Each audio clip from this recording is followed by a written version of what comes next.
memberikan hak-haknya huruf. Karena setiap huruf itu memiliki hak yang harus dipenuhi. Ya. Dari apa? Min sifatin laha wa mustahaqqoha. Dari sifatnya huruf dan ya, makhraj huruf. Dari sifatnya huruf dan makhraj huruf. Itu namanya hak huruf. Wa mustahaqqoha, dan mustahaknya huruf. Jadi selain sifat dan tempat keluarnya huruf, makhraj huruf, maka juga harus memenuhi mustahaknya huruf. Apa itu mustahak? Mustahak itu sifat huruf apabila bertemu dengan huruf yang lain. Contoh, nun ketemu dengan qaf, maka dibaca ikhfa. Itu namanya mustahak. Ya, jadi huruf itu ada hak yang harus dipenuhi dari sifat dan makhrajnya, juga mustahaknya. Nah, jadi ketika ibu mempelajari tajwid, maka pastikan bahwa ketika ibu membaca Quran dengan tajwid, ya, berarti ibu harus memenuhi haknya huruf, alias membaca huruf dengan makhraj dan sifatnya, juga mustahaknya huruf ketika bertemu dengan huruf yang lain. Seperti itu. Wa raddu kulli wahidin li aslihi. Dan kembalikanlah setiap huruf itu pada asalnya, pada makhrajnya. Pada makhrajnya. Jadi jangan sampai kita membaca huruf asal, ya. Misalnya huruf zai, sin, shad, tidak sesuai dengan makhrajnya, maka bunyinya akan beda. Jadi kalau sebuah huruf secara makhraj itu tidak sesuai, itu bunyinya akan beda. Maka kita disuruh mengapa? Raddu kulli wahidin li aslihi. Mengembalikan huruf itu kepada makhraj asalnya. Wal lafdhu fi nadhirihi kamitslihi. Dan lafaz yang dibaca harus sama dengan awal ketika dia dibaca. Sebuah lafaz kita membaca misalnya sebuah lafaz dengan bunyi, dengan hukum mad wajib muttasil 4 harokat atau 5 harokat, maka ke bawahnya pun harus 4 atau 5 harokat, sama gitu ya. Jadi jangan tidak konsisten. Yang pertama mad wajibnya, mad wajib muttasilnya itu 4, bawahnya 5, 4 lagi, 5 lagi. Nah, nggak boleh begitu, tapi harus konsisten, ya. Mukammalan min ghairi ma takallufi, dan sempurna membaca Quran itu min ghairi ma takallufi adalah bacaan yang tidak takalluf, berlebihan. Jadi bacalah Quran tanpa berlebihan. Bil lutfi fin nutqi bila ta'assufi. Dengan lembut kalau membaca Quran itu, jangan disentak-sentak. Dengan lembut, jangan disentak-sentak. Fin nutqi bila ta'assufi. Jadi pengucapannya tidak disentak-sentak, bagus ya, tanpa berlebihan.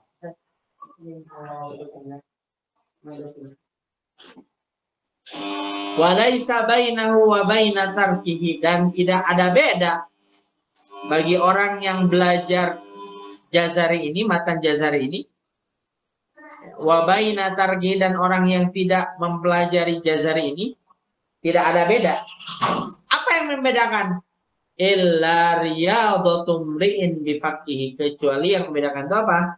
Latihan seseorang dengan rahangnya, dengan mulutnya.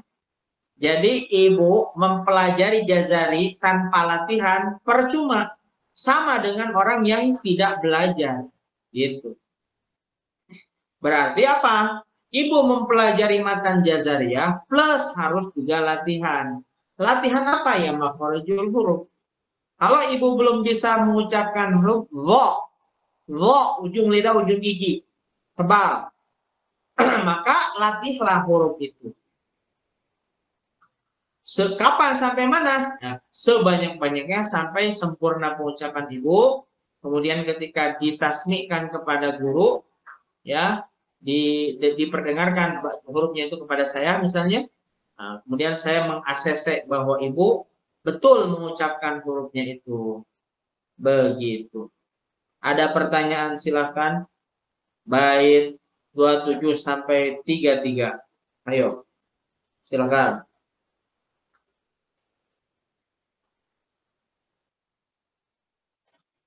Tidak ada pertanyaan? Lanjut.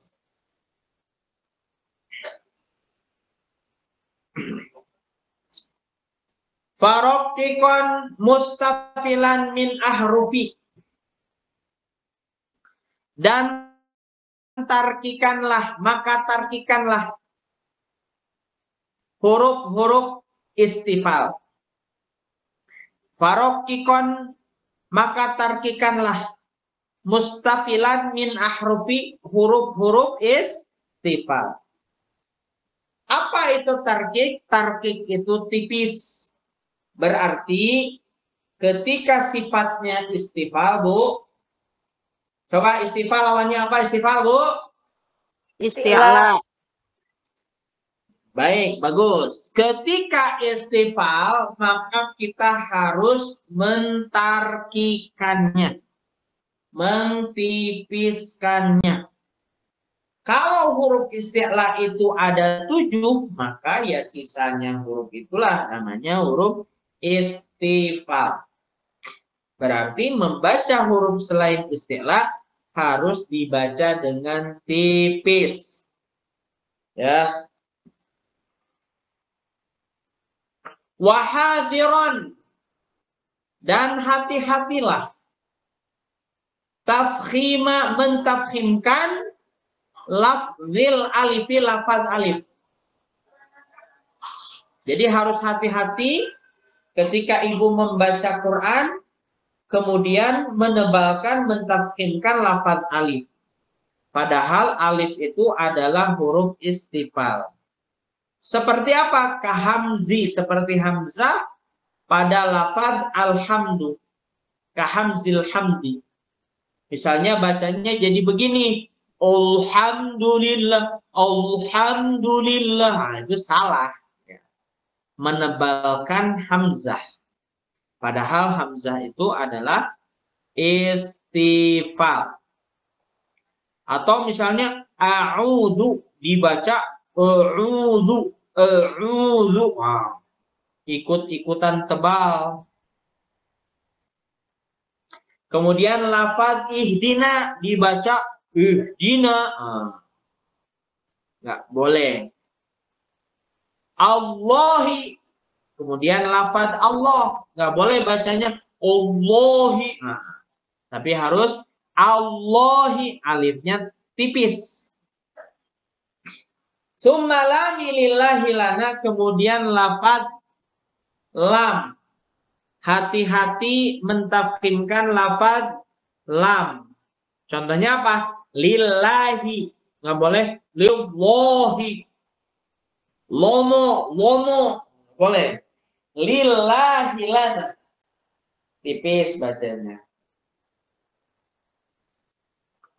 Wal yatalattaf, juga pada lafaz yatalattaf harus hati-hati ya dalam membaca lam sehingga jadi tebal. Jadi bacanya wal yatalattaf, nggak boleh. Bacanya harus tipis. Wal yatalattaf, yang tebal mananya? yang tebal huruf